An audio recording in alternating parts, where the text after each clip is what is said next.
In this example, we will apply the conservation of mass and energy principles to a nozzle operating at steady state.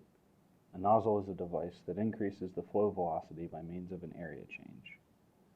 Water flows through a nozzle with a mass flow rate of 10 kilograms per second. The inlet area is 0.5 meters squared, and the water enters at 50 degrees Celsius.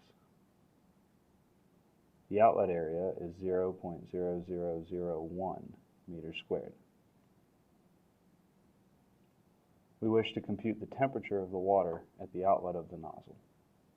Let's start by defining our system. We draw the nozzle as a flow path with a larger inlet area than exit area. The system boundary includes the water within the nozzle. The inlet is labeled as flow station 1 and the outlet as flow station 2. Mass enters the nozzle at station 1 and exits the control volume at station 2. Next, we apply the conservation of mass principle, which enables us to write a mass balance for the system.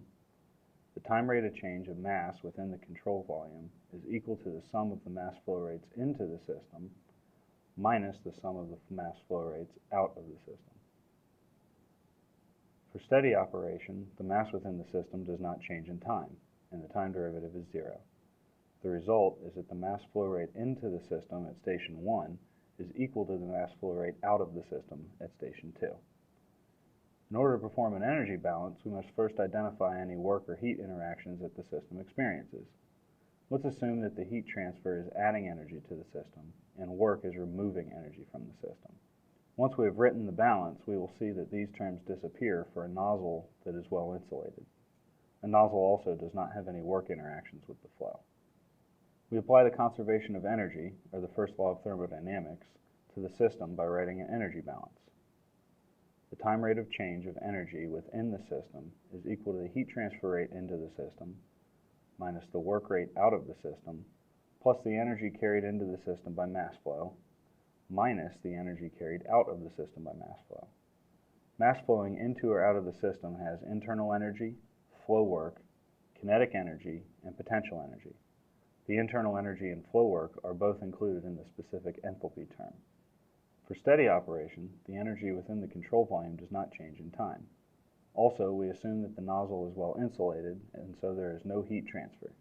The nozzle does no work on the flow.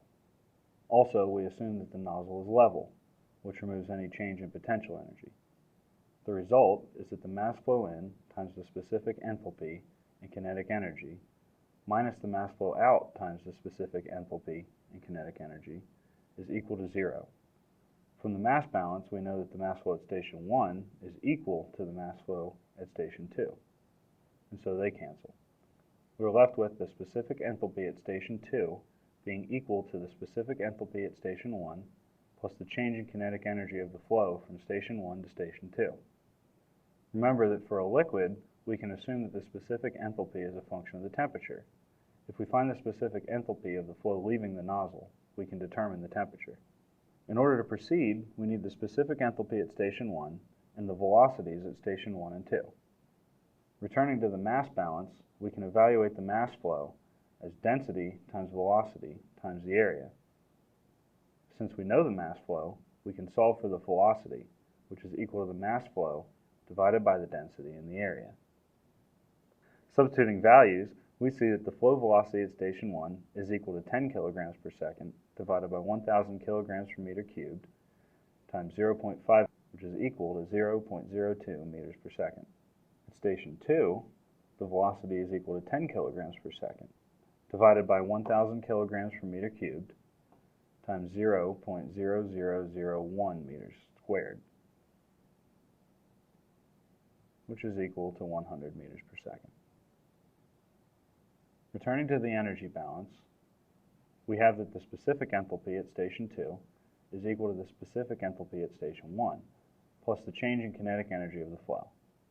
We now need to find the specific enthalpy at station 1.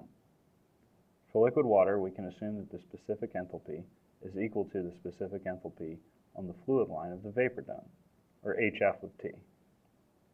From the water table, this gives a value of 209.33 kilojoules per kilogram.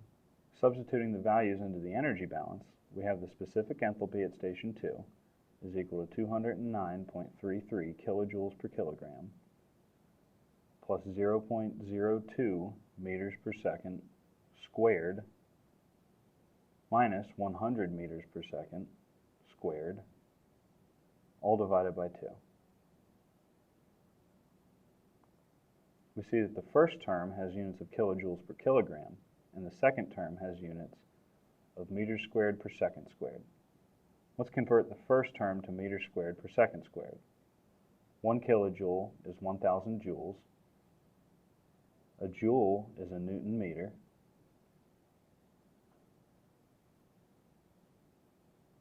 And a Newton is a kilogram meter per second squared. The kilojoules cancel, the joules cancel, the newtons cancel, the kilograms cancel. And so we're left with meters squared per second squared. And we add in the second term.